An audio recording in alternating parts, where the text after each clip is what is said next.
Good morning বন্ধুরা, সব কেমন আছো? আমি ভালো আছি। দেখো সকালে উঠে গেছি, একটা মিক্স সবজি করছি সব দিয়ে, বড়ি দিয়ে। এদিকে আদা কাঁচা লঙ্কা সব করে নিয়েছি, কারণ আজকে মাছের মাথা দিয়ে মুগের ডাল করব। আর ডালটা, মটর ডালটা ভেজানো ছিল, তা ভাবলাম কি করব, তা একটু বড়াও ভেজে নেব। আর কি করব সেটা অবশ্যই তোমাদের দেখাবো। দেখো মুখটা কেমন ফুলে গেছে, ঘুম থেকে উঠেছি সঙ্গে সঙ্গে রান্নাঘরে ঢুকতে হয়েছে। তারপরে ওই দেখো 7:30টার কাছাকাছি বাজছে। তারপরে পরোটাগুলো সব ভেজে নিলাম, যেগুলো তোমার দাদা টিফিন নিয়ে যায়। পরোটা ভেজে নিলাম, আর এদিকে দেখো ডালটাও হয়ে গেছে। খুব সুন্দর হয়েছিল ডালটা খেতে। আবার ছেলে স্কুল, ধরো পরীক্ষা চলছে, সবটাই জানো তোমরা। তো আজকে বললো মা ম্যাগি খেয়ে যাব। ঠিক আছে তাহলে ম্যাগি খেয়ে যা। বলছে যে দেখো চুলটা দেখো কেটেছে ও। অ্যাকচুয়ালি আগের দিন হেয়ার কাট করেছে, আমিও করেছি, দুজন মিলেই করেছিলাম। তাই বলছে কেমন লাগছে আমাকে বলো সবাইকে, যে খুব সুন্দর লাগছে। আমার খুব ভালোই লাগছে তোকে। দেখো আমিও চান টান করে নিয়েছি। এরপরে দেখো চা, আর আমার শাশুড়ি মা একটু পরোটা দিয়ে চা খেতে খুব ভালোবাসে, ওই জন্য তরকারি করেছি বা টিফিনে, কিন্তু ও খাবেন না, ও পরোটা দিয়ে চা খাবে। আর এদিকে তোমার দাদাকেও চা দিচ্ছি, ও ফ্রেশ হয়ে গেছে, ফ্রেশ হয়ে এখন বলে একটু চা করে দিতে।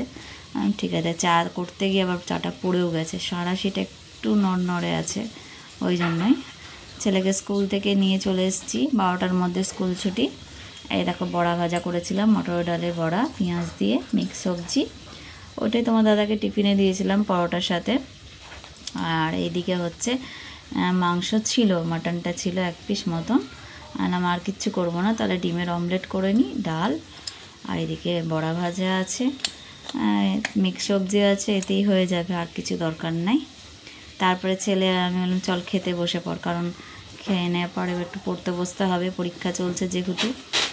দিয়ে ও একটু ভালোবাসে খেতে এই ডালটা মাছের মাথা দিয়ে আনলাম, ডাল দিয়ে খাবো। মার কিচ্ছু নেয়নি জানো তো, একদম মানে শুধু ডাল দিয়েই ভাতটা খেয়েছে, খুব ভালোবাসে খেতে। আর খেয়ে বলল মা খুব টেস্ট হয়েছে। মাছের মাথা দিয়ে ডাল কে কে ভালোবাসে অবশ্যই জানাবে।